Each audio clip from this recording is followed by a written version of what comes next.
Tale as old as time, song as old as rhyme. Yeah, let's do this.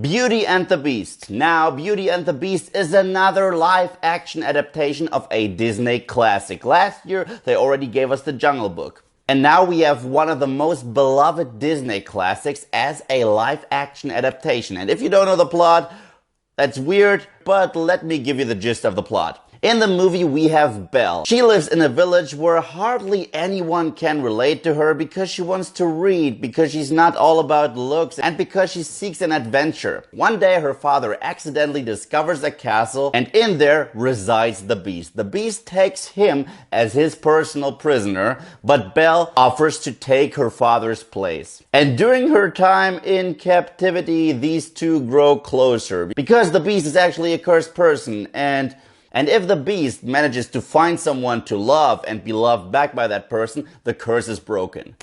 Now, going into this movie, I was looking forward to it because I love the original Beauty and the Beast. It is one of my all-time favorite Disney features ever. My three favorite Disney animated classics are The Lion King, Disney's Aladdin, and Beauty and the Beast. So I saw the trailer, I was like, accurate. And unlike The Jungle Book, this movie is almost a beat-by-beat adaptation of the original. So some people might say, well, was it really necessary to give us that? And that is a very warranted question. But again, if it ain't broke, why fix it? Since the plot is more or less the same as the original, I will not really review the plot all too much. There are a couple changes, minor changes, and some of them worked, some of them didn't. For example, they added a lot more extra songs, and most of these new songs did not work for me. But the original songs, they're all in there and they are awesome. And yeah, let's talk about Emma Watson. She was great as Belle. I always knew she was a great actress, but I never knew that she could sing, because this movie straight up is a musical. Like I said, it's a beat-by-beat adaptation of the original. So all the songs are in there, and Emma Watson killed it as Belle. Seriously, great stuff. I also love the fact that they tried to make the Beast look similar to the original Beast from the animated classic.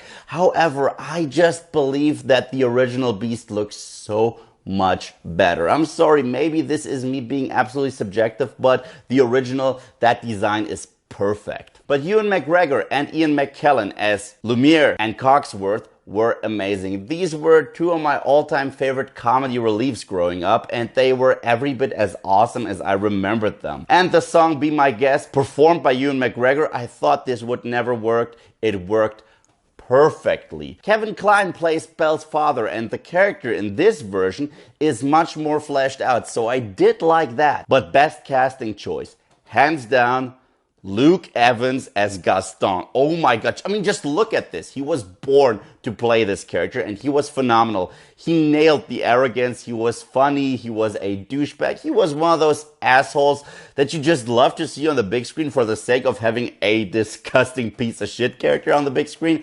Loved him. As I already mentioned, the music is every bit as catchy as it was. And that is because the movie actually has the same composer as the original. But what hit me personally the most about the film was the cinematography, the costume designs, the props, and the blending of CGI and real sets. Because if you look at this castle, for example, back as a child, I always thought it looked ominous, almost scary a little bit. And I think they did a great job representing that as well in the new film. Also, I love the fact that they recreated some of the most iconic scenes. For example, the famous ballroom dance scene is in there. The down part of that film is the fact that we already have an amazing version of The Beauty and the Beast. I mean, if I were to compare this live action adaptation to The Jungle Book, for example, The Jungle Book took a lot of original license with the plot and with some of the characters. This time around, nothing. There is not too much original license. But again, The Beauty and the Beast has to be a musical. The Beauty and the Beast has to have all those things. So I don't even know if it's a complaint. But if I do have a complaint, it's the fact that this movie actually does drag on quite a bit. It was a little too long for my taste. It was 20 minutes too long. Most of the new songs didn't work for me, but all the stuff that you know and love about the original is in there, which is why Beauty and the Beast gets the silver medal. Honest to God, I felt like a 4-year-old at the movies again, and that's a rare thing. So if you love the original, go check it out. I don't think you'll be disappointed. So Beauty and the Beast, have you seen it? What are your thoughts? Let me know in the comment section below. And thank you guys, as always, for watching. And if you like what you see here and you want to see more, then just subscribe.